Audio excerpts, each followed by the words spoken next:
O dia mal começou e você já sente todo o peso, cansaço que deveria ter somente no final do expediente de trabalho. Inclusive, você precisa ir ao trabalho, mas de repente passou a ter vontade de ficar em casa todos os dias. Esses sentimentos e sensações têm raízes. Excesso no trabalho, alta competitividade, às vezes desleal, ambiente de trabalho tóxico e falta de condições adequadas para fazer aquilo que esperam de você. Isso tudo pode acarretar diversos problemas, no corpo, na mente e na alma. Isso tudo que acabo de escrever tem um nome: Síndrome de Burnout. Até onde o trabalhador está sendo exigido dentro das limitações de um ser humano? Existe um limite de exigências ao trabalhador? O que fazer quando o trabalho deixa de ser prazeroso e um ambiente tranquilo e se torna um tormento diário? Como quem lida com a saúde dos outros tem sua saúde levada em consideração? Estas e outras questões estão no Contraplano desta semana.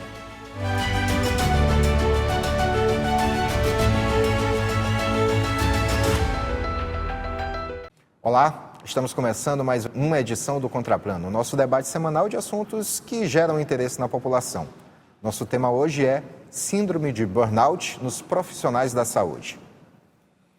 Para esta conversa, convidamos o psicólogo Mauro Sérgio Barbosa Brandão Júnior, a enfermeira intensivista neonatal Aliene Lira e o enfermeiro intensivista do SAMU, Fernando Lira. E aí eu quero começar minha conversa justamente contigo, Fernando. Antes de falar da saúde de vocês, quero falar da saúde de terceiros, porque o que está ligado à saúde de vocês, muitas das vezes, vem justamente por esse trabalho no qual, a priori, vocês se dedicam a cuidar da saúde das outras pessoas. Como é a rotina de vocês que trabalham no SAMU? Essa carga de trabalho, são muitas ligações diárias, dá tempo de parar entre um atendimento e outro, como é que é? Sim. Dentro do serviço de SAMU em São Luís, consegue ter alguns plantões, um intervalo de tempo de 15 a 20 minutos, mas quando é fim de semana, feriados ou período de festa, como esse período junino, a USA, porque existe o atendimento básico, que é o socorrista, com o condutor, e existe o atendimento que é preciso a USA, que vai o médico, o enfermeiro, o técnico e o condutor, que é quando os pacientes mais graves, no caso um politrauma ou uma vítima de acidente de arma de fogo, seja doméstico ou seja confronto, que precisa muitas das vezes da intervenção do médico e do enfermeiro naquele local. E no caso é intubação, uma punção venosa, drogas vasoativas, estabilização do paciente no local para poder fazer a remoção. Então, os serviços são diferenciados. Existem em São Luís hoje várias bases que elas são distribuídas em nossa grande São Luís. E as ambulâncias que ficam na base central, que fica no Filipinho. De lá elas são determinadas e encaminhadas para outros locais, né? Então, dentro lá da base da SAMU, existem as USAs, que são ambulâncias especializadas com esses 4 tipos de profissional. Então, quando há um acidente automobilístico, no caso carro e caminhão, ou carro com várias pessoas que necessitam da USA, aí eles encaminham 2 ou uma USA, quando o atendimento, por exemplo, é horário de pico. Existe dentro da SAMU, não sei se vocês já viram por aí na cidade, os motociclistas, que eles vão na frente. Eles vão ganhando tempo para ver o que está com a situação ocorrida no local. Sim. De lá eles passam rádio para a central e a central encaminha uma ambulância, no caso de uma USA, né, de alta complexidade, para poder fazer o resgate. Então, ele chegando no local, ele já passa o rádio. Olha, preciso de uma básica e preciso de uma USA. Ou preciso de 2 básicas e uma USA. Tem uma criança aqui que está no meio das ferragens. Vamos precisar também do corpo de bombeiro para remover esses perigos de ferro. Aí vai toda uma equipe para fazer essa remoção. Sim. No período de pico, sempre há muito chamado. No caso, festa, essas coisas, durante o período junino. Vamos dar exemplo no que estamos vivendo atualmente. Tem noites que é 2, 3 vezes a sirene alarmando Quando eu fico na CIA, que é a regulação, a gente observa que eles chamam 2, 3 vezes por noite a ambulância da USA, após a meia-noite. Anteriormente, eles chamam mais frequência. Depois disso, já é esse período que as pessoas muitas das vezes saem alcoolizadas dos locais, acabam tendo acidente, são pessoas que acabam tendo assalto com vítima de arma de fogo ou arma branca. A USA tem que ir porque o paciente é grave. Então, dentro disso, um período noturno, primeiro, existe um período de 2, 3 chamadas por ambulância. Diurno, pode subir um pouco mais ou pode ser menos. Mas, pela quantidade de ocorrência, em São Luís, eu ainda digo que é uma coisa que dá para se controlar. Mas o nível de estresse no local, quando se chega, é muito alto. Principalmente o quê? Hoje em dia, o amor diminuiu, porque as pessoas preferem filmar do que socorrer ou ajudar. Fica bastante pessoas em cima, aglomerado, muitas das vezes até para a gente chegar até o local do paciente é um tanto crítico, porque ninguém quer abrir o caminho, ninguém quer ajudar, só quer filmar, só quer ver o que está acontecendo, ver se conhece a pessoa. E ainda falam que estão chegando atrasados. Ainda chega, e quando a gente chega em cima do paciente, muitas das vezes os colegas quando chegam, eles ainda ficam distratando, tem aquela questão da agressão que nós estamos falando anteriormente. Quando é vítima de arma de fogo, a gente precisa do apoio da polícia militar, ou da guarda municipal, da Força Armada, né? No caso do Braço Armado do Estado, para poder fazer a proteção daquele local, tanto para o servidor quanto para o paciente.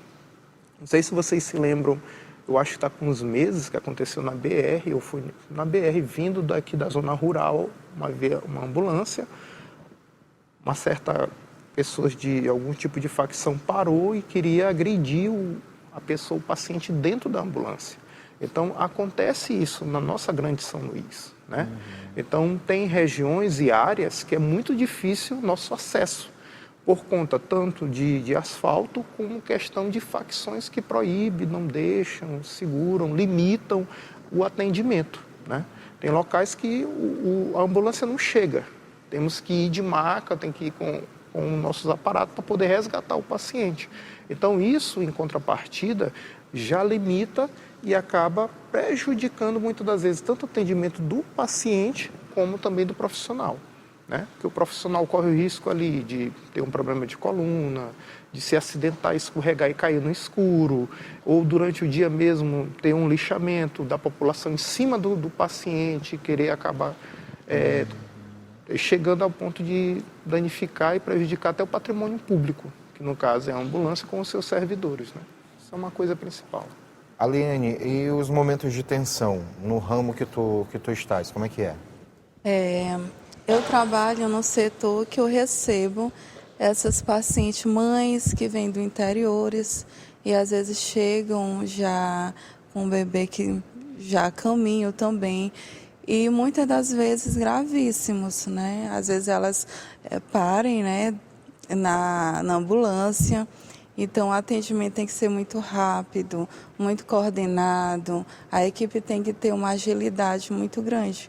E, geralmente, nós somos informados, até pela regulação, olha, já está a caminho. Infelizmente, aconteceu, já teve o parto mesmo na ambulância. Então, a gente já fica esperando, em meses já preparados para receber aquele bebê grave.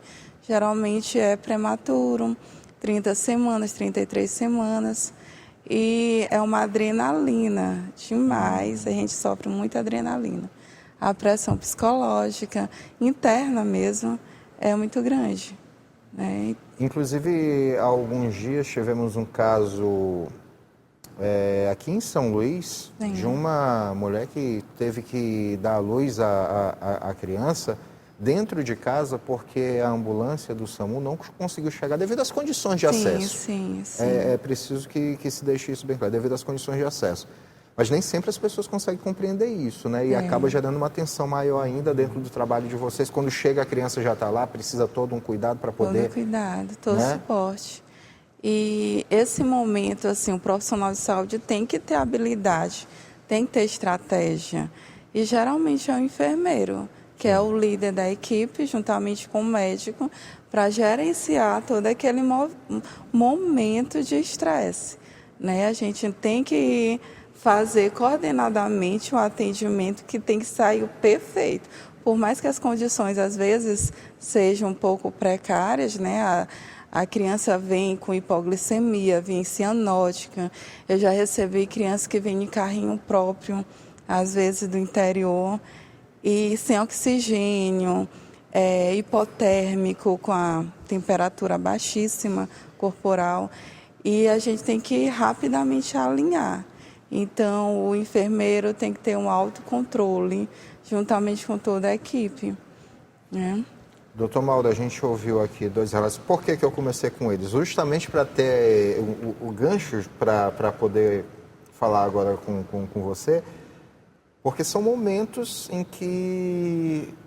São momentos tensos, né, que eles citaram aqui, situações que acontecem uma tensão e que exige, além da capacidade, às vezes, eu vou citar logo mesmo humana. Sim. Né? Porque é preciso ter muito sangue frio, no caso deles especificamente, que lidam com a saúde, qualquer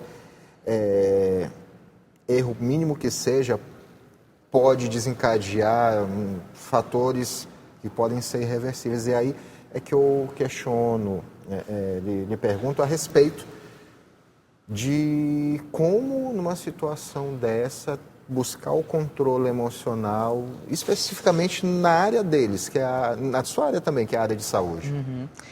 Olá a todos e a todas. Assim, eu escutando o relato de vocês, uma coisa que eu posso adicionar na carga de estresse é a questão da rede social, né? Essa relação, por exemplo, da ambulância que não conseguiu chegar a tempo e tudo mais, tem uma reverberação social, né? E a imagem que fica é de que os profissionais não conseguiram chegar a tempo. Mas conversando aqui um pouco antes da gente iniciar essa conversa, percebendo as dificuldades que é o acesso, muitas vezes ter que uma escolta da polícia, né, na insegurança e, né, sim, ter que fazer um trabalho correto e adequado, nossa, isso é uma pressão psicológica muito grande. E nós estamos falando de uma das classes que mais adoecem, né, que são os cuidadores de saúde. Não vou restringir somente aos médicos, enfermeiros, mas todo mundo que está lidando com pessoas diariamente. Vocês estão lidando com vidas. Por exemplo, a SAMU tem que chegar a tempo para poder minimizar os efeitos de risco de vida, né? Assim como a enfermeira pega crianças neonatais, tem todo esse primeiro contato é muito importante para o prognóstico das pessoas que são atendidas, eu entendo dessa forma. Então, lidar com isso de maneira cotidiana gera um estresse psicológico muito grande. E aí eu posso falar assim, não, há várias técnicas que a gente pode utilizar, vamos fazer uma respiração profunda, vamos tranquilizar aqui nesse momento, esquecer um pouco o trabalho, mas as condições do trabalho em si, elas em algum momento vão prejudicar esse sujeito. E aí eu acho que cabe uma crítica relacionada à personalização do adoecimento, né?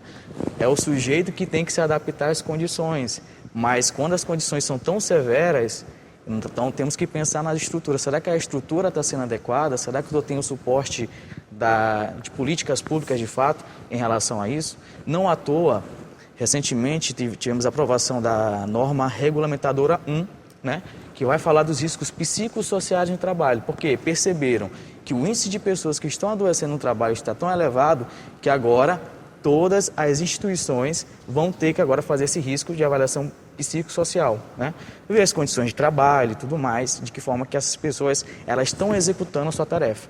Então, assim, o controle não perpassa somente das pessoas, mas também da responsabilidade que os órgãos e as instituições têm, né, de maneira conjunta, para poder lidar com um problema que é um problema que não se restringe somente aqui, é um problema a nível mundial, né? Se nós pararmos para pensar sobre o salário que é baixo, a precarização do trabalho, a pressão, né? A falta de gestão, uma gestão que muitas vezes é inadequada, que acaba justamente, são pessoas, né? Nós somos pessoas, somos emoção e geralmente tratadas como objeto, né? Você tem que acertar todo o tempo. E essa ideia de você ter que acertar todo o tempo gera um nível de competitividade, uma fala da colega aqui, essa pressão interna vai aumentando, porque eu tenho que ser perfeito.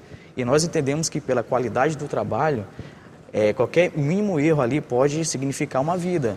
Mas entender também que as condições que são oferecidas não dá para a gente assumir como super-herói.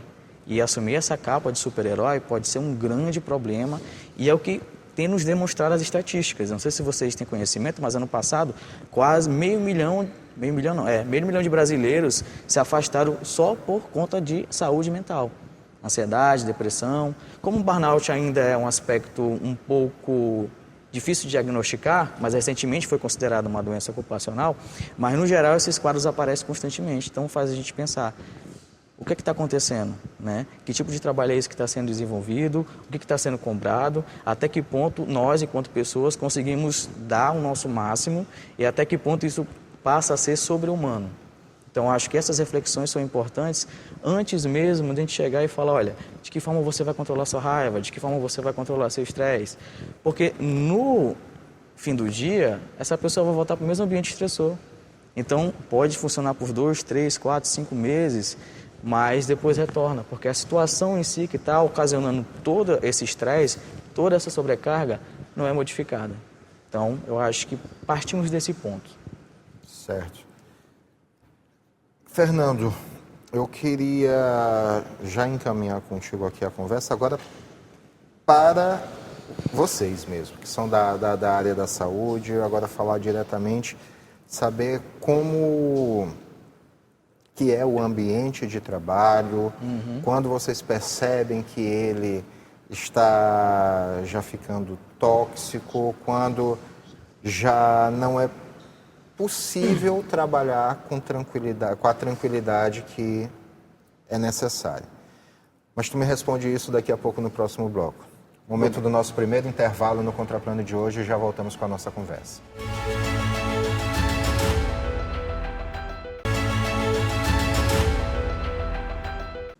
Estamos de volta com o Contraplano, hoje debatendo síndrome de burnout nos profissionais da saúde. E aí, Fernando, no bloco anterior, eu estava falando, me dirigi a você, justamente a respeito dos momentos que acabam gerando tensão, né, no trabalho de vocês. Quando que o ambiente se torna tóxico, quando fica difícil de trabalhar lá. Já apareceu entre vocês colegas, ou de repente até mesmo pode ter acontecido contigo, alguém próximo, de o trabalho ser um ambiente que deixa a pessoa sufocada a ponto dela se sentir mal por lá? Sim, com certeza. Anteriormente, eu estava até falando já com o senhor no intervalo, vou voltar a repetir de novo. Em 1974, um americano começou a diagnosticar, né, fez isso um estudo, começou a ver dentro dos hospitais o que estava acontecendo com os profissionais. Então, de lá para cá, a gente já vê que existe tal problema de saúde, que é um problema emocional, que existe até a nossa atualidade. E com isso, desde 2022 a 2025, o Brasil adotou o CID-11. Esse CID que ele vai acabar afastando, determinando um período de tempo para o profissional da área de saúde se reabilitar, se reorganizar seus pensamentos, a parte do humor dele, que é muito afetado, a parte psicológica, né? Por exemplo, vou dar um exemplo da terapia intensiva, UTI. Dentro da UTI que você trabalha, seja ela de um grande porte, pequeno porte, com o tempo você convive tanto com a morte e tanto com pacientes graves, você acaba se envolvendo de uma tal forma que você acaba ficando afetado. Duas formas. Muitas das vezes, ou o enfermeiro, o profissional da área de saúde começa a ficar friamente a respeito da morte, ou então ele começa a afetar o emocional dele. Quando ele liga duas coisas principais. Alguém da família dele está doente, e ele liga, seja mãe, pai, filho, esposa, seja parente que for. Então ele acaba desencadeando no setor. E eu, como líder da escala, muitas das vezes, você perguntou para mim se eu já vi isso dentro do meu plantão, já vi colegas tendo transtorno e desenvolvendo momentos que dá vontade de gritar no plantão.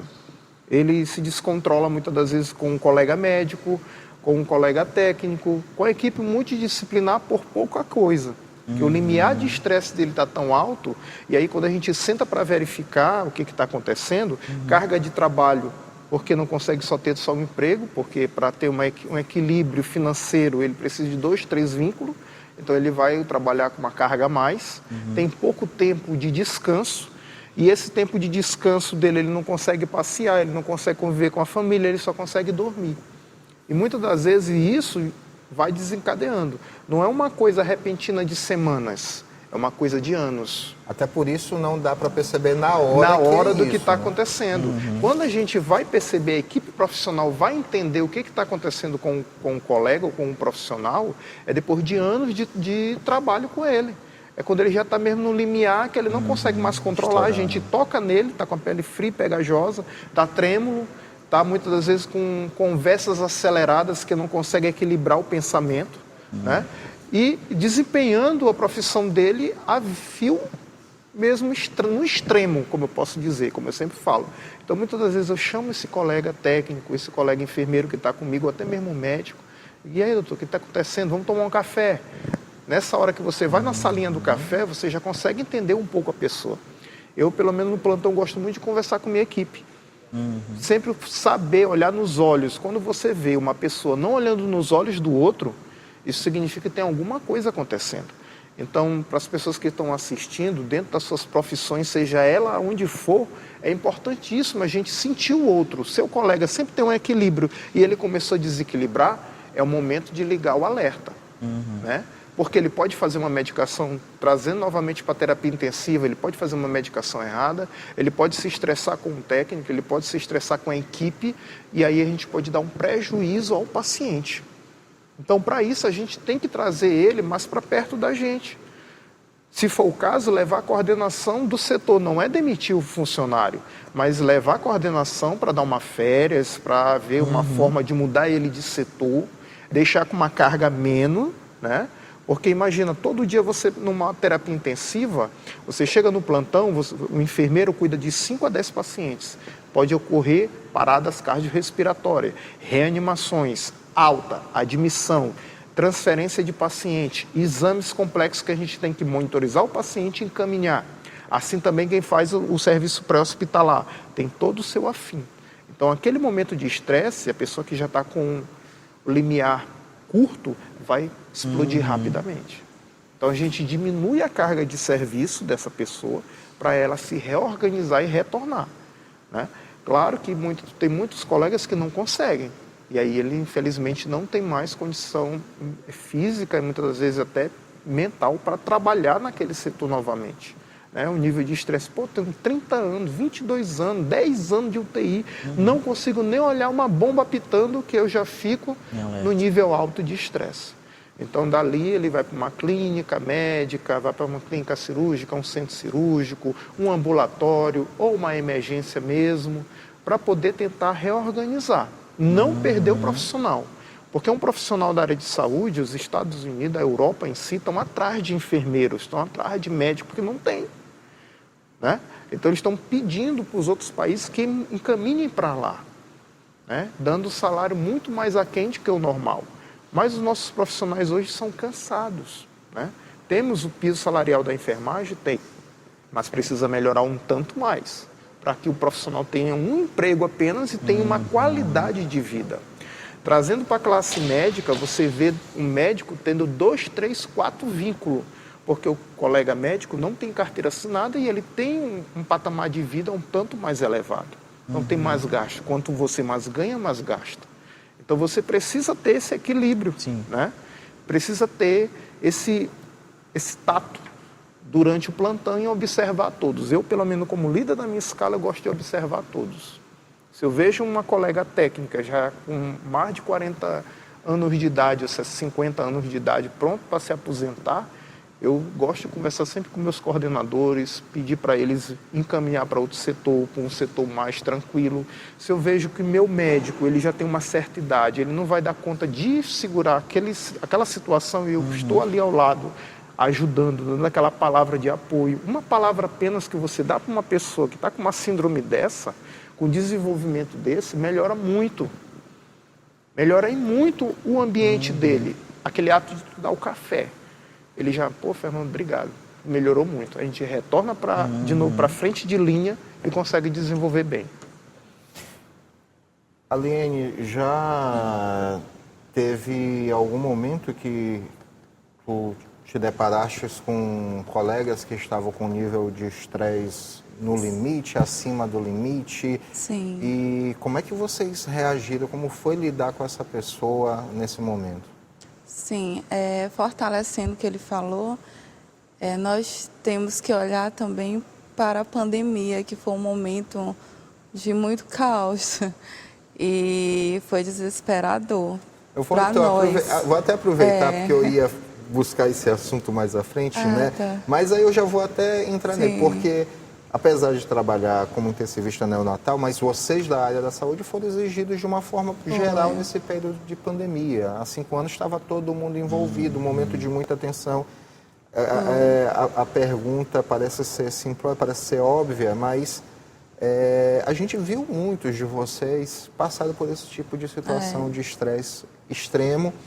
Alguns adquiriram justamente nesse período de pandemia a síndrome de burnout, né? Perdemos muitos colegas, porque no começo ninguém conhecia a fundo, profundo essa doença, né, o Covid. Então, estava assim, tentando ainda descobrir o real tratamento.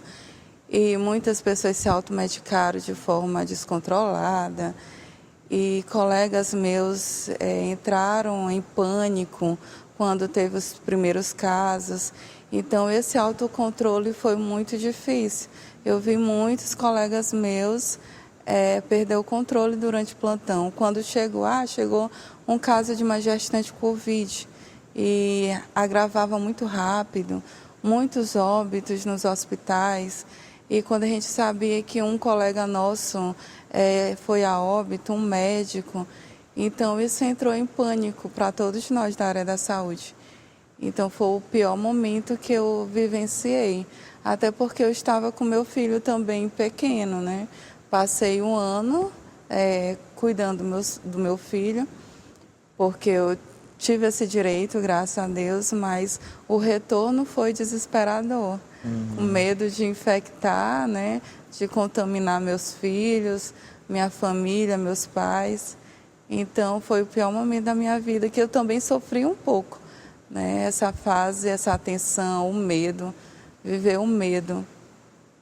E a gente percebe, olhando para muitos profissionais, quando a gente fala, profissionais da área da saúde, quando a gente fala do período de Covid, percebe que ainda está muito recente todo esse temor, tudo isso ainda está muito forte, né, de forma que deixa esse nível de estresse, né, acaba... Se a pessoa está, de certa forma, tranquila, falou nesse assunto, o nível de estresse já vem subindo. Faz lembrar que quando teve o primeiro caso, eu lembro que nós fizemos um círculo, né, todos os profissionais naquele momento, e começamos a orar, né, pedir socorro para Deus. Foi assim, que todo mundo assim, recorreu a Deus, né? E lá a gente uniu nossas forças, porque a gente estava na linha de frente. A gente não sabia muito como era essa doença, né? Depois que, graças a Deus, com o conhecimento científico foi aumentando, hoje em dia a gente já sabe lidar. Mas logo no início foi uma surpresa para todos os profissionais. E tiveram alguns que foram afastados justamente por essa questão psicológica? Muitos. Né, muitas amigas, técnicas, médicos, muitos profissionais mesmo altamente competentes tiveram que sair, né? Teve muitos que também mudaram de profissão, escolheram abrir um negócio, por conta que não quer mais viver no hospital para não contaminar a família. E muitos falam assim, eu vou ser uma fonte de transmissão para meus pais. Tem amigos, né? Que o pai foi contaminado, morreu o pai e a mãe. Então, isso levou um trauma a muitos profissionais da saúde. No Hospital do Servidor, sim. Na época eu estava na diretoria e na supervisão noturna da diretoria do Hospital HSLZ, me lembro bem que a gente ficou na rede Covid, a gente montou a rede Covid. Em 45 dias eu tive que me afastar, porque a gente ficava na frente, né, ajudando tudo, acabei me contaminando, me afastei. Teve muitos colegas médicos que se afastaram depois foi só afastando e entrando médicos e enfermeiros novos para poder suprir a necessidade. Teve alguns deles que já estavam prontos para se aposentar, médicos, que eles acabaram se afastando, se aposentando, né? E teve alguns enfermeiros que eles ficaram afastados por laudo mesmo para poder tratar a questão psicológica, de ansiedade, de transtorno. Teve alguns colegas que eles chegaram a falar para mim assim, em tom de sorriso, né? Mas eu acabei contaminando minha mãe está grávida e faleceu. Aí depois foi meu pai, né? Então foi uma época obscura para a gente, né? E a gente só dava aquela palavra de ânimo, palavra de conforto, de incentivo para que fosse, né? Mas quando a gente teve oportunidade, a gente também se afastou um tempo de hospital, ficamos mais na área do ensino, para depois retornar, né? Porque isso acaba afetando o profissional mesmo, né? Por ver colegas, aqui ela relatando a questão da Covid, em poucos segundos eu me lembrei de 5 amigos meus, deles 2 se formaram comigo, e outros que eram médicos e técnicos de radiologia que faleceram no período da Covid, né? Na primeira onda que a gente chamou. Sim. Né? Então, isso teve um impasse, um encargo, uma coisa muito forte no meio da área de saúde, né? Deixou uma tensão Deixou muito uma tensão grande. Vocês, tem grandes profissionais que hoje se poderia aposentaram mesmo, médicos que podiam estar ainda na linha de frente, parte nefrológica, parte cardiológica, se afastaram total. Sim. Vive da aposentadoria. Sim. E, doutor Mauro, nesse período da pandemia, estava atuando? Como é que foi? Teve muito contato com profissionais da saúde nesse período que, porventura, estivessem sofrendo essa carga, né, beirando esse limiar, eu vou usar um termo meio raso, mas que é a forma como muitas pessoas acabam compreendendo, beirando a loucura por conta de tanta tensão. Toda vez que eu reflito sobre o período de pandemia, eu estava em outro órgão, não estava atuando diretamente em atendimento, era mais na parte de gestão de pessoas. E, para mim, era um lugar de privilégio porque eu estava em casa recebendo os meus proventos e não estava na linha de frente, não estava ali atendendo, né? Porque não era diretamente a minha atuação naquele momento. Mas, quando eu via nos jornais, eu observava e, obviamente, fui me atualizando, né? Tanto pela minha profissão, compreender quais seriam os impactos imediatos que até hoje acontecem da pandemia, que não é falado, né? Qual foi o legado da pandemia para além da infecção da Covid, os aspectos psicológicos. E eu observava muitas pessoas com medo, nervosas, sem saber o que poderia acontecer. A questão das informações na época era um negócio muito preocupante, porque eram várias informações desencontradas. E, às vezes, por mais que houvesse informações institucionais, havia muito descrédito às informações que vinham em relação se a vacina era ou não era, enfim, cientificamente comprovado ou não.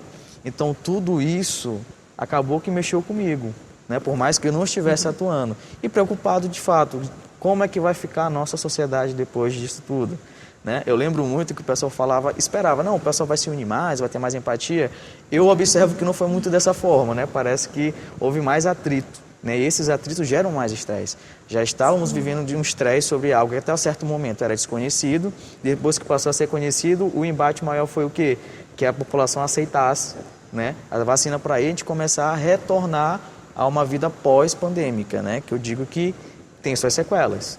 Conseguimos retornar, de certa forma, as pessoas voltaram, mas como os colegas falaram muito bem aqui, muitos profissionais viram, naquele momento, não dá mais para mim, né?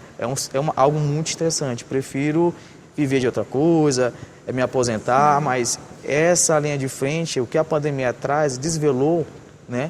Acabou gerando um estresse crônico nas pessoas, de maneira geral, tanto para quem continuou, para quem decidiu não continuar, principalmente na área da saúde, onde teve muitos óbitos. Por mais que não atuasse, mas eu tenho muitos colegas da área de saúde que também falavam a mesma coisa. Olha, eu não olho meu filho há muito tempo. Eu estou dormindo fora de casa, estou dormindo na casa dos meus pais, por exemplo, ou em outra casa para não infectar ninguém. Vários alugaram uma casa que estavam dividindo o domicílio. Dividindo ali. com os colegas de trabalho, né? Vamos dividir aqui, passou 2, 3, 4, 5 meses sem olhar a família. E isso é muito impactante, né? E fora que a pandemia também traz um reflexo para os relacionamentos. O índice de casamentos que se desfizeram durante esse período foi significativo, né? Sim. Então, foi outro tipo de teste. Você está numa rotina exaustiva, né? De repente, para tudo, você vai ter que ficar em casa.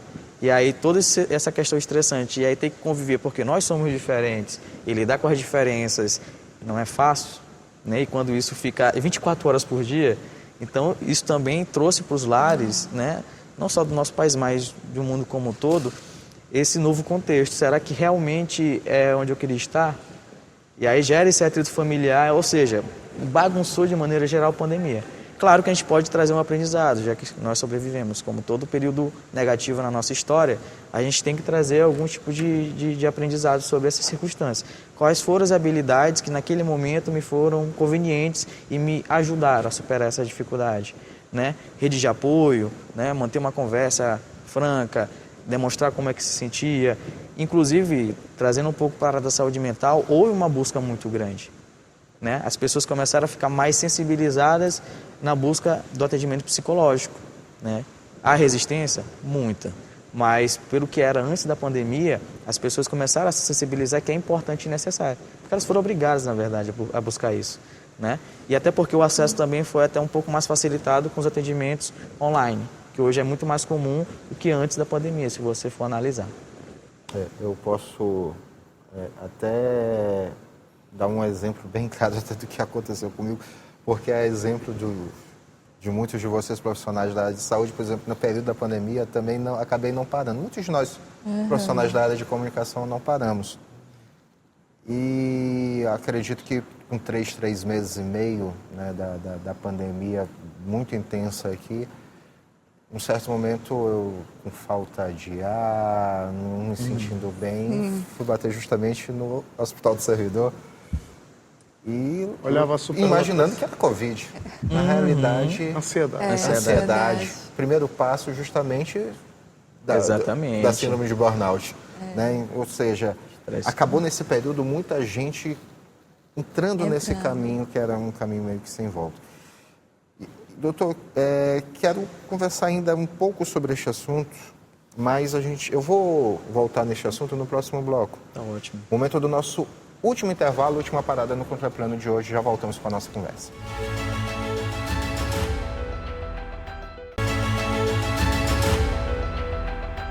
De volta com o último bloco do Contraplano, hoje debatendo síndrome de burnout nos profissionais da saúde. Participam desse debate o psicólogo Mauro Sérgio Barbosa Brandão Júnior, a enfermeira intensivista neonatal Aliene Lira e o enfermeiro intensivista do Serviço de Atendimento Móvel de Urgência SAMU, Fernando Lira.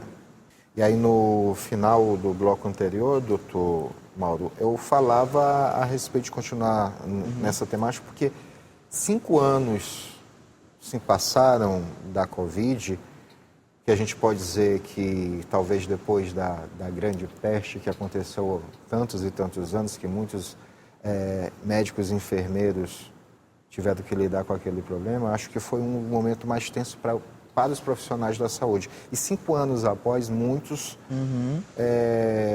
estão ainda sofrendo as sequelas daquele período. E quando eu falo sequelas, não são simplesmente sequelas físicas, que alguns até hoje têm os problemas pulmonares por conta disso, mas as consequências psicológicas parece que são mais marcantes. E diante disso, como que um profissional desse consegue voltar para o ambiente de trabalho? A gente até falou aqui que alguns desistiram, né? Mas existem aqueles que amam tanto a profissão que permanecem. Mas como voltar para esse ambiente se sentindo seguro para isso, para que o psicológico não seja afetado e desencadeie ou retorne quadros anteriores da síndrome de burnout? Bom, para além de amar o que faz, é a necessidade, né? A necessidade faz com que o profissional retorne, porque é uma realidade muito comum que os cuidadores de saúde tenham mais de 2 ou 3 vínculos para dar conta, porque o salário é baixo, é uma precarização do trabalho, enfim. Então a necessidade faz com que as pessoas voltem, porque tem família para sustentar, eles precisam ter o seu ganho material. Então vão ter que ir do jeito que dá, entende? Com medo, com insegurança, aí depende de que forma cada instituição vai se adequar a essa nova realidade. Na medida que, por exemplo, muitas pessoas foram retornando ao trabalho, é claro, muitas temerosas, não sabiam como que seria.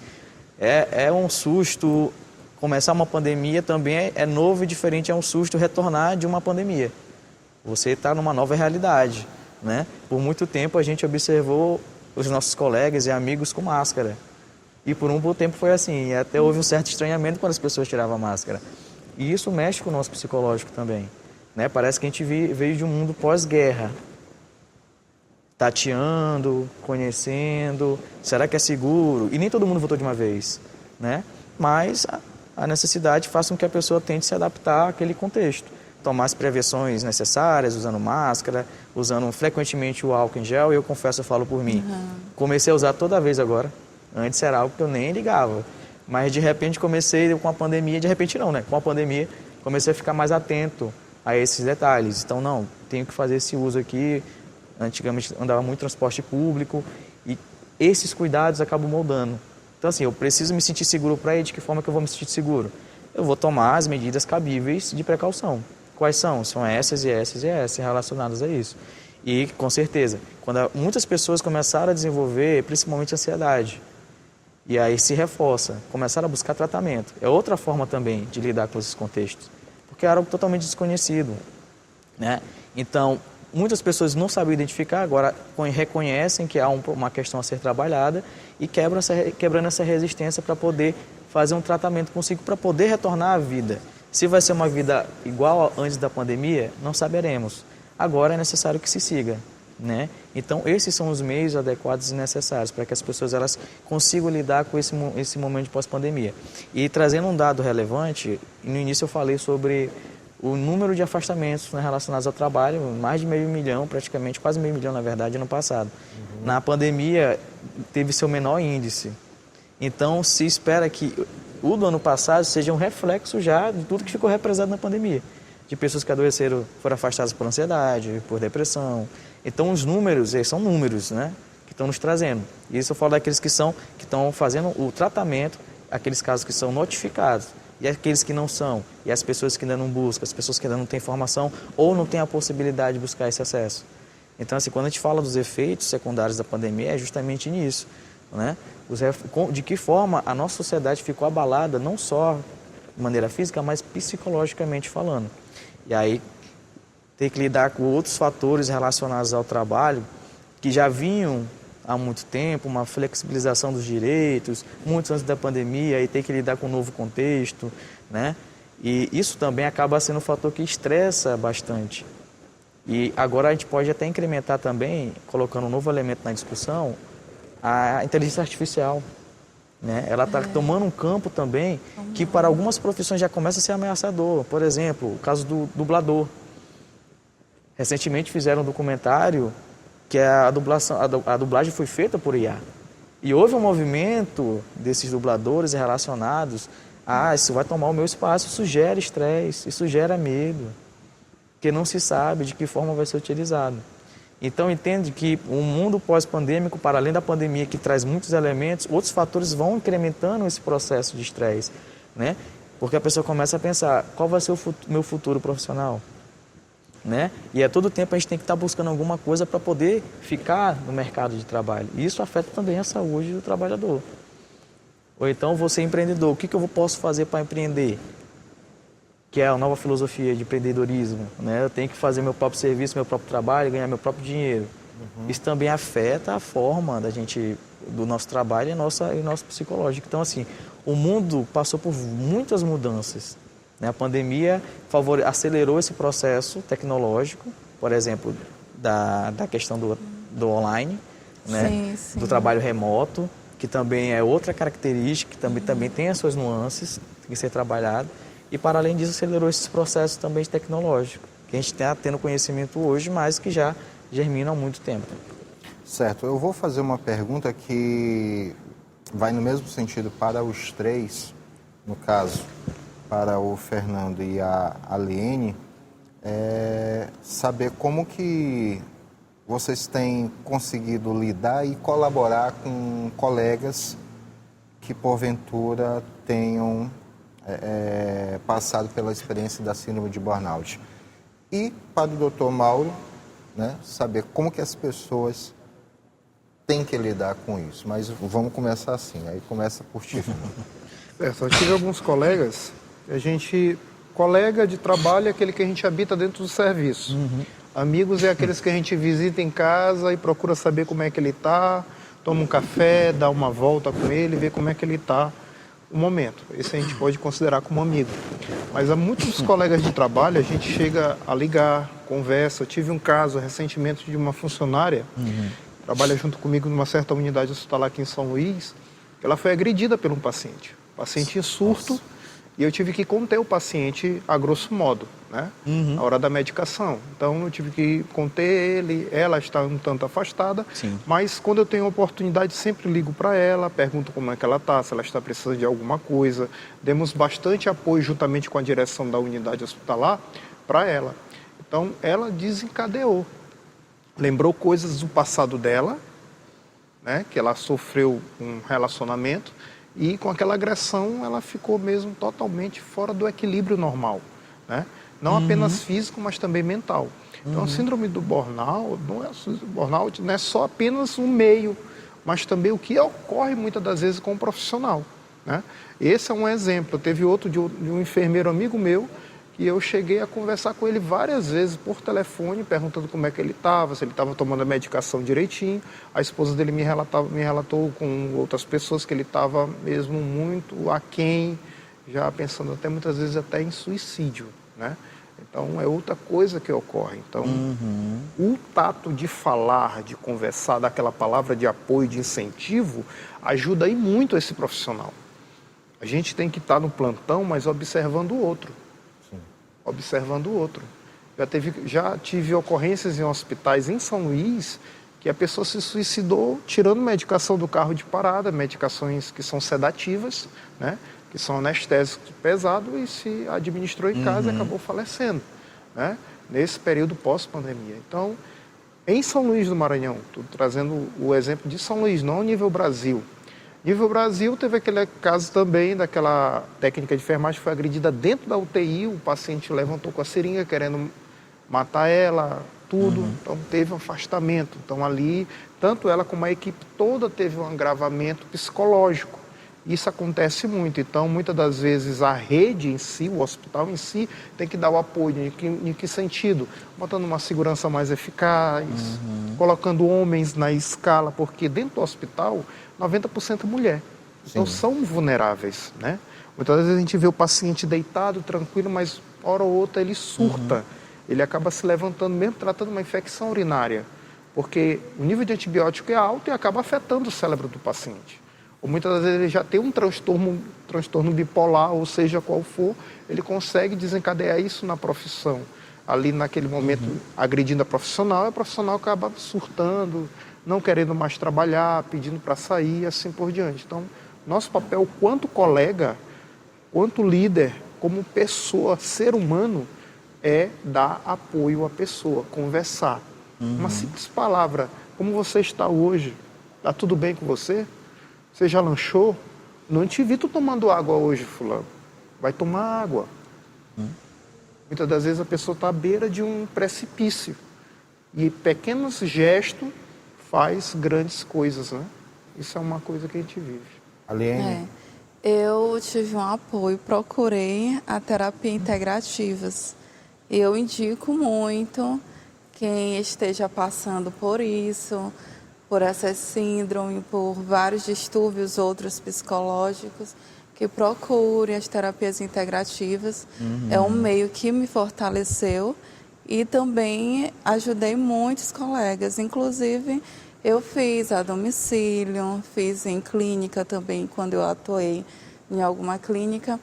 Eu fiz esse tratamento em alguns colegas, né? Eu sou massoterapeuta e, inclusive, eu já prestei um atendimento no hospital mesmo. A gente fez um momento com os próprios funcionários, inclusive no Dia da Mulher, eu mesmo me prontifiquei a fazer esse momento de terapias integrativas nos próprios funcionários. Então, foi um meio que eu busquei, tanto tratamento para mim, né? Melhorar minhas condições psicológicas, o equilíbrio, e também levei isso para as minhas amigas. Inclusive, várias já estão fazendo esse tratamento, buscando essas novas formas, né, de tratamento. Inclusive, já é do SUS. O SUS já integrou. Né, tem várias... eles fazem massagem, Terapias tem... integrativas, né? Tem muita. Em posto de saúde, eu fiquei surpresa em alguns postos de saúde que já usam acupuntura, auriculoterapia. Isso é muito importante. Contribui bastante. Doutor Mauro, aquela pergunta, o que fazer para controlar? Bom, a fala de vocês dois é muito interessante, né? Ter esse contato, esse primeiro contato, quem é? São os colegas. Os colegas percebem. E quando você observa, e esse momento de apoio, de escuta, pode parecer que não faz diferença, mas faz muita diferença. Porque o que o burnout basicamente é? Esgotamento físico e mental. Exaustão emocional. A pessoa lá começa a se tornar indiferente ao trabalho, aquele trabalho que antes era muito importante para a pessoa começa a se tornar sem sentido, ela vai se separando. E isso também interfere nas relações interpessoais. E quando há esse movimento empático, no sentido, oi, tudo bem? Está precisando de alguma coisa? Isso é muito importante. E a partir daí, como a colega aqui fez, buscar o acompanhamento adequado, né? Tem que fazer o tratamento, seja ele medicamentoso / psicoterápico, isso é necessário. E também desenvolver atividades de lazer fora do seu contexto. Por exemplo, quando você tem uma carga horária que deixa você muito sobrecarregado, qual o tempo que você vai ter para você de qualidade de vida? Se você não tem qualidade de vida, você não consegue se recuperar, né? Aquela discussão da escala 6x1 atravessa muito essa questão da qualidade de vida. O dia que você tem é o dia que você tem para dormir, ou descansar, ou você vai chutar o balde e vai voltar morto para o trabalho no outro dia. Como é que consegue se recuperar? Não tem como. Então, essa rotina exaustiva adoece, o corpo adoece. Pode não sentir no primeiro ano, pode não sentir no segundo, mas daqui a 15, 20, 30, 35 anos vai vir o resultado. Vai vir o resultado, seja ele de maneira emocional ou afetando fisicamente, como a diabetes, uma hipertensão, uma rotina acelerada, comendo de qualquer jeito, não conseguindo dormir bem. Exatamente, não tendo higiene do sono, que é muito importante que a gente tenha essa higiene do sono. O sono é muito importante porque mexe com o nosso humor, mexe com a nossa capacidade de concentração, de memória, né? Melhora a nossa imunidade. A partir do momento que você desregula o seu sono, por exemplo, você está se fragilizando, né? Pessoas que trabalham, por exemplo, de plantão, trabalham de madrugada, depois de um tempo, eles relatam que não lembram, eles têm apagão, esquecimento, é comum. Olha, nem sei como foi aquele dia lá, porque tudo trocado, fico confuso, não sei. E é muito comum que isso aconteça. E assim, nós temos um hábito de se adaptar a vários contextos, sendo ele um contexto bom ou um contexto não tão bom assim. Então, teu corpo ele vai se acostumando, mas chega um tempo que ele cobra, né? Então, nesses primeiros sinais, quando a gente fala dessas dimensões, você observa que a pessoa, o comportamento dela já vai mudando, ela está ficando mais irritada, algo que é diferente do que ela apresenta, né? Como você conhece. Você sabe quem é a pessoa que trabalha com você, seu colega, né? Tu tem ideia e quando você tem essa sensibilidade, não, fulano não está indo bem. Então, quando já chega a esse nível de querer gritar, de simplesmente sair de si, ou deixar de ir, ou simplesmente estar indiferente a tudo e a todos que acontece, é porque já está no último estágio. Então, esses primeiros sinais de estresse, tentar manejar dentro do ambiente, quando eu falei de gestão, tem muito a ver com isso, essa gestão mais próxima, mas uma é importante. Claro que não vai resolver tudo, mas ajuda, pelo menos para dar os indicativos. Então, para que esses canais sejam abertos, as pessoas consigam fazer o seu acompanhamento. E, geralmente, quando é feito esse caminhamento, as pessoas precisam de algo muito importante para o trabalhador, férias. Primeiro passo, você foi diagnosticado com burnout, né, que agora é uma doença ocupacional, o médico afasta logo, você precisa sair do ambiente que está te estressando, para que você consiga minimamente se recuperar. Certo, a gente chegou ao momento das nossas considerações finais e eu queria abrir espaço agora para que vocês coloquem algo que porventura a gente não explorou aqui. Começo por você, Fernando, fique à vontade. Certo, a principal coisa que o profissional da área de saúde tem que colocar em mente é se amar. Amar primeiramente a si, para depois amar o outro. Porque quando tu te ama, tu cuida da tua saúde, cuida da tua família e cuida com todo o prazer dos pacientes que você vai precisar trabalhar no seu plantão. Eu digo sempre para os meus colegas que eu trabalho pela enfermagem por amor, não por dinheiro. Por dinheiro a gente procura outras formas. A gente desenvolve a nossa profissão de enfermeiro por amor, porque o dinheiro não paga o que a gente faz todos os dias por vários, centenas, milhares de pacientes. Então, isso é uma coisa principal. Certo. Aliene. Eu quero reforçar também as instituições a ter esse olhar voltado, humanizado, para todos os profissionais da saúde, né? Os fisioterapeutas também estão tentando o piso, estão na luta agora. Vocês também, né? A psicologia. Realmente, a enfermagem, infelizmente,